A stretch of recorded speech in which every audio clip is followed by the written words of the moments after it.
स्वास्थ्य विभाग के द्वारा फर्जी क्लिनिक पर जुर्माना भी अब बेअसर साबित हो रहा है। इसकी वानगी शनिवार को उस वक्त देखने को मिली जब सिविल सर्जन के द्वारा एक्शन लिया गया। बेनीपट्टी में फर्जी क्लिनिक संचालन की शिकायत पर पहुंचे SDO Sarangpani Pandey, DSP Amit Kumar, PSC प्रभारी डॉक्टर पीएन झा, चिकित्सक डॉक्टर अमित कुमार ने बेनीपट्टी पुपरी पथ के कृषि फार्म के निकट संचालित एमआर हॉस्पिटल में छापा मारा, जहां छापेमारी की भनक लगते ही डॉक्टर फरार थे। वहीं संचालक जांच के दौरान गायब हो गया। जांच टीम के द्वारा जब हॉस्पिटल के कमरों की जांच की गई तो 2 महिला मरीज जिनका डिलीवरी हुआ था पाई गई।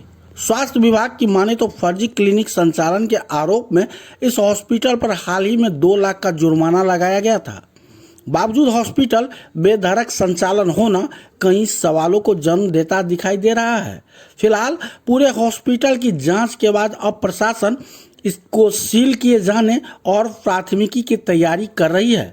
वहीं दोनों महिला मरीजों को अनुमंडल अस्पताल में भर्ती कराया गया है।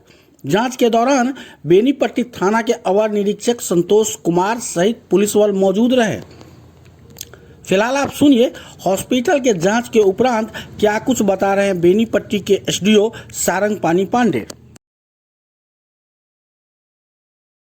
इमरजेंसी हॉस्पिटल में दस्तक पड़ा है पूरे अनुमंडल प्रशासन का, क्या मामला है? यहाँ पे अवैध ढंग से इस नर्सिंग होम का संचालन होने की सूचना हम लोग को मिली थी। इसको पहले भी फाइन हो चुका है, लेकिन उनके द्वारा न फाइन जमा किया ना ही इसका संचालन बंद किया गया। उसी क्रम में जो है आज हम लोग यहाँ पे छापेमारी की गई है और अग्रेसर अब पुलिस कार्रवाई आगे की जा रही है। और क्या क्या आगे सर कार्रवाई की जाएगी? आगे प्रयास से परमिशन लेके इसको सील करने की कार्रवाई की जाएगी और जो भी इसमें सीसीटीवी या फुटेज के आधार पर जो भी लोग संलिप्त होंगे उनके ऊपर प्राथमिकी दर्ज कर आगे की कार्रवाई की। सामान सभी सर जब्त किया जाएगा?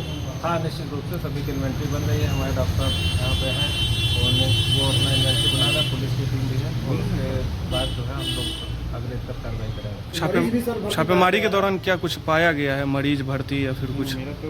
हाँ, मरीज हैं, उसके लिए हमारे एम्बुलेंस की टीम है और एम्बुलेंस की टीम भी आ गई है और डॉक्टर्स की टीम और नर्सेस को बुला लिया गया है।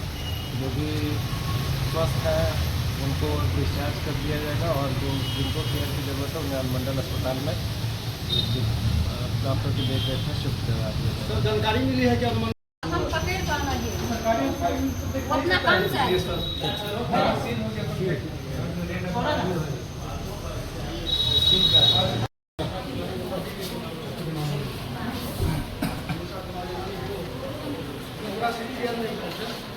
हाँ?